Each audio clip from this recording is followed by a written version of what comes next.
नमस्कार दोस्तों, push possible YouTube channel में आपका दिल से स्वागत है।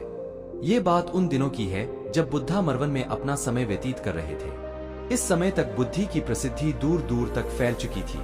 बहुत दूर दूर से लोग अपनी चिंताओं और परेशानियों का समाधान खोजने के पास आते थे। ऐसे ही एक दिन जब बुद्धा मरवन में अपने शिष्यों को प्रवचन दे रहे थे तो एक अधेड़ उम्र का व्यक्ति अपने 21 वर्ष के पुत्र को अपने साथ लिए बुद्धि की तरफ चला आ रहा था।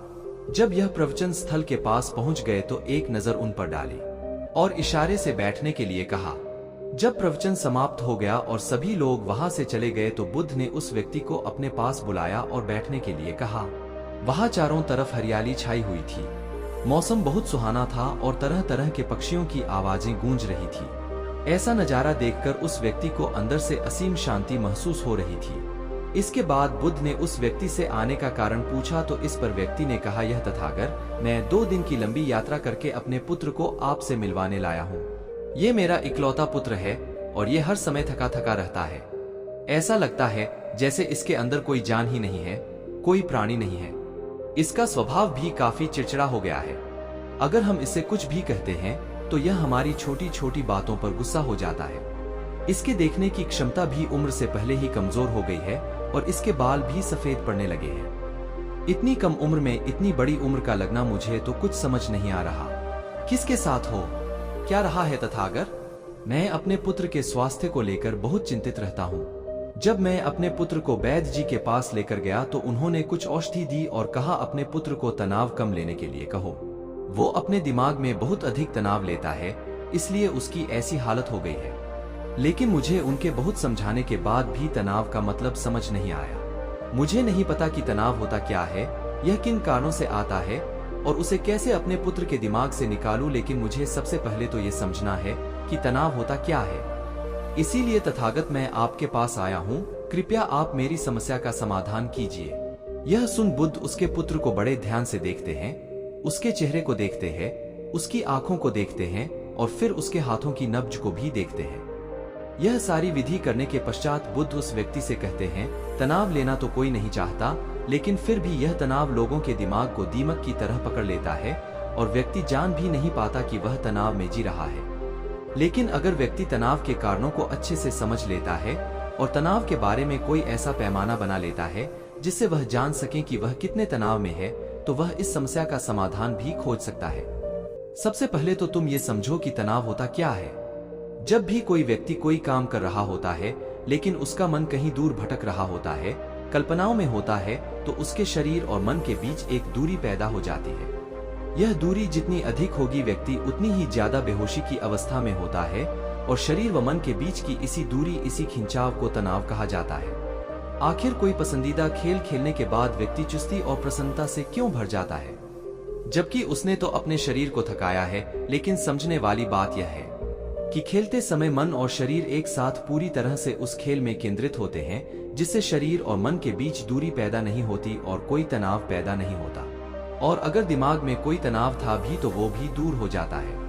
लेकिन इसके विपरीत जब हम कोई ऐसा काम करते हैं जो हमें पसंद नहीं है, तो हमारा ससुर तो उस काम को कर रहा होता है, लेकिन हमारा मन कहीं दूर कल्पनाओं में भटक रहा होता है, जिससे शरीर और मन के बीच एक दूरी पैदा हो गई और तनाव ने जन्म ले लिया। इसीलिए व्यक्ति को एक समय पर सिर्फ एक ही काम करना चाहिए और अपने तन और मन की सारी शक्ति उसी एक काम पर लगा देनी चाहिए, जिससे व्यक्ति के अंदर तनाव पैदा ही ना हो। इसके बाद बुद्ध ने कहा, तनाव पैदा होने के मुख्य 8 कारण होते हैं और जिसने इन कारणों को समझ लिया वो जीवन भर तनाव मुक्त रह सकता है। मुख्य कारणों में सबसे पहला कारण है अति महत्वाकांक्षी होना। महत्वाकांक्षी होना अच्छी बात है, लेकिन क्या कभी आपने इस बात पर ध्यान दिया है कि इंसान के लक्ष्य कभी पूरी ही नहीं होते।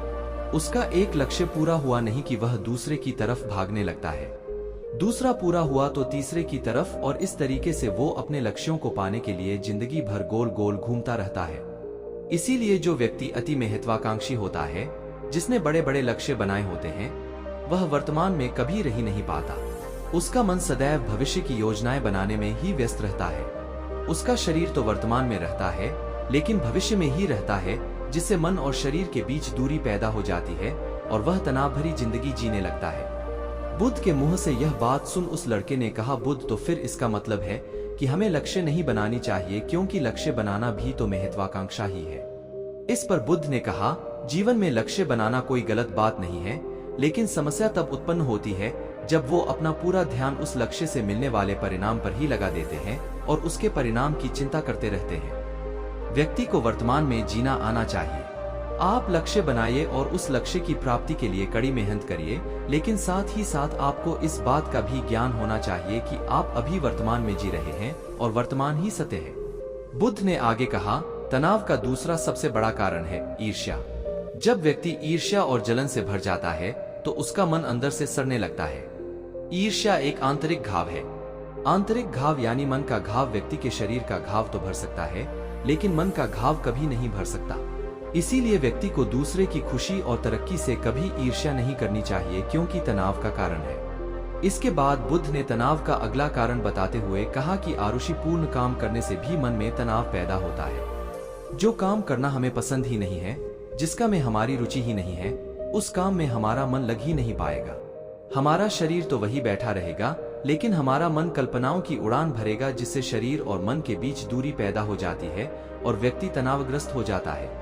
इसीलिए इंसान को हमेशा अपनी रुचि के अनुसार ही कार्य करनी चाहिए। अगर व्यक्ति ने ये पता कर लिया कि उसे कौन सा काम करना पसंद है और वो उसी काम को अपने जीवन का लक्ष्य बना लेता है, तो फिर वो काम उसके लिए काम नहीं बल्कि खेल बन जाता है। फिर बुद्ध ने कहा, तनाव का चौथा कारण होता है किसी दूसरे से अच्छा रखना।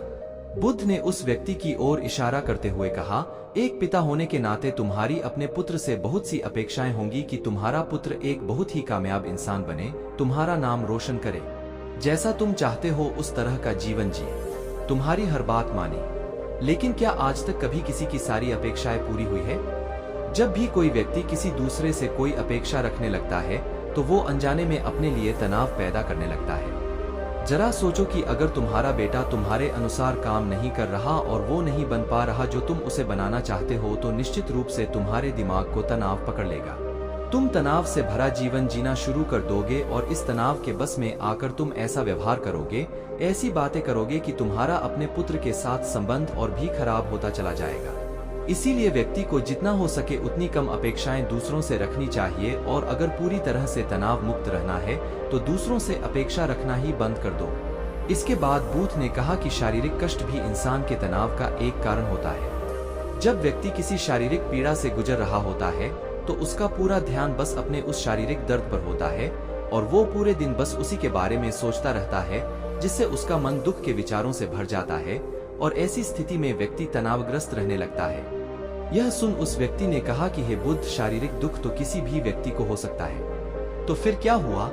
व्यक्ति जीवन भर तनाव में ही जिएगा? इसका जवाब देते हुए बुद्ध ने कहा कि इंसान को ये बात समझनी चाहिए कि हमारा जीवन दुखों का आधार है। जैसे जैसे हमारा जीवन आगे बढ़ता है, इसमें दुख आते हैं, बीमारियां आती है और फिर अंत में मृत्यु भी आती है। तो बीमारियां इंसान के जीवन का अभिन्न अंग है, कोई इनसे बच नहीं सकता।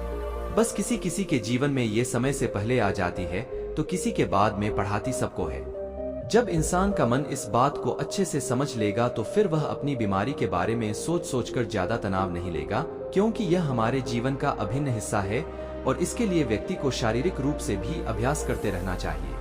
अपने जीवन में व्यायाम और स्वस्थ जीवन शैली को भी जगह देनी चाहिए, ताकि उसका शरीर लंबे समय तक निरोगी रहकर सही से काम कर सके। तनाव का अगला कारण होता है अपनी योजनाओं को समझने के लिए समय न देना। कुछ लोगों के दिमाग में कोई विचार आया नहीं है कि वो बिना सोचे समझे उस पर काम करना शुरू कर देते हैं, और जब उस काम में उन्हें असफलता मिलती है तो वह तनाव से भर जाते हैं, क्योंकि उन्होंने उस काम को शुरू करने से पहले उसके बारे में पूरी जानकारी इकट्ठा नहीं की थी। इंसान को कोई भी काम शुरू करने से पहले उसके अच्छे और बुरे परिणामों के बारे में ठीक से सोच विचार कर लेना चाहिए। इंसान को इस बारे में भी सोच लेना चाहिए कि अगर ये योजना सफल नहीं हुई तो फिर इसके बाद मैं क्या करूंगा। इसलिए व्यक्ति को अपनी योजनाओं को ठीक से समझने के लिए पूरा समय देना चाहिए, ताकि बाद में उस योजना की वजह से तनाव पैदा ना हो। तनाव का सातवां सबसे बड़ा कारण होता है टाल मटोल करना, आज के काम को कल पर टालना। आप लोगों ने ये कहावत तो सुनी होगी कि आलसी इंसान के शरीर का सबसे बड़ा शत्रु है। इंसान आलस्य की वजह से आज के काम को कल के लिए टाल देता है और फिर काम को टालना उसकी आदत बन जाती है। काम को कल पर टालने वाले व्यक्ति का काम कभी भी समय पर पूरा नहीं हो पाता, और अगर किसी तरह से पूरा हो भी जाता है तो वह उतना अच्छा नहीं हो पाता जितना अच्छा उसे किया जा सकता था, और फिर यह बात व्यक्ति के अंदर तनाव पैदा करती है। लेकिन काम को टालना या काम को एकदम अंत समय पर करना एक आदत है, इसीलिए व्यक्ति ना चाहते हुए भी बार बार अपनी इस आदत का शिकार बन जाता है और काम को टालता रहता है, और फिर जब काम की समय सीमा पास आ जाती है तो वह तनाव से भरकर काम को पूरा करने का प्रयास करता है। इसीलिए तनाव मुक्त रहने के लिए व्यक्ति को काम को टालने की आदत छोड़नी पड़ेगी, और यह तभी संभव है जब व्यक्ति काम को समय से पहले खत्म करने का निश्चय करे। सबसे आखिरी और सबसे प्रमुख कारण जो तनाव का होता है वो है ज्यादा सोचना। लगातार सोचते रहना भी एक बीमारी है, और यह उस व्यक्ति में सबसे ज्यादा पाई जाती है जो कपोल कल्पनाएं करता है, जो अतीत की घटनाओं और भविष्य की बातों के बारे में सोचता रहता है, जो बेवजह के अनुमान लगाता रहता है। इसीलिए व्यक्ति को ज्यादा सोचने की आदत पर लगाम लगाना चाहिए।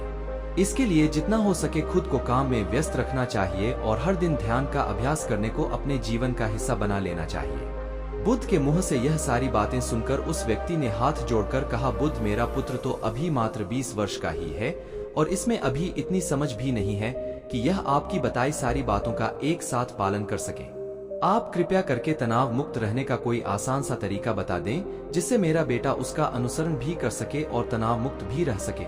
उस व्यक्ति की यह प्रार्थना सुन बुद्धि ने कुछ सोचते हुए जवाब दिया, अगर तुम इतनी सारी बातों का पालन नहीं कर सकते तो इसके लिए एक बहुत ही आसान विधि है। तुम एक बार में एक काम को करने पर ध्यान लगाओ भी काम कर रहे हो, उस समय पर सिर्फ उसी काम को करो, सिर्फ उस पर ही अपना पूरा ध्यान लगाओ, और अगर तुम्हारा मन इधर उधर भटक जाता है तो जैसे ही तुम्हें याद आए उसे वापस फिर उसी काम में लगा दो।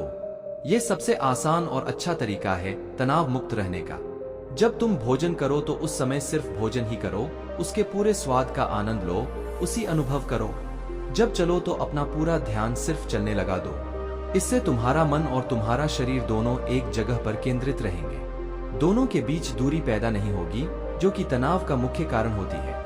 दोस्तों, आज की युवा पीढ़ी एक ही समय पर 2-2, 3-3 काम करने के आदी हो चुकी है, जैसे फोन पर बात करते हुए गाड़ी चलाना, खाना खाते हुए टीवी देखना, ये फोन चलाना, और फिर इनकी शिकायत रहती है कि मैं तनाव में जी रहा हूँ, मेरा मन शांत रहता है, मैं चिड़चिड़ा सा हो गया हूँ। जब कोई व्यक्ति एक ही समय पर 3-3 काम करेगा तो तनाव पैदा होना तो स्वाभाविक है, क्योंकि दिमाग तो एक समय पर पूरा ध्यान लगाकर सिर्फ एक ही काम कर सकता है। पूर्ण रूप से एक ही समय पर 2 कामों पर ध्यान कभी नहीं लग सकता। इसीलिए जहां तक संभव हो सके एक समय पर सिर्फ एक ही काम करने का प्रयास करें, वो भी पूरे ध्यान के साथ। दोस्तों, आशा करता हूं कि आपको इस वीडियो से काफी कुछ सीखने को मिला होगा। धन्यवाद।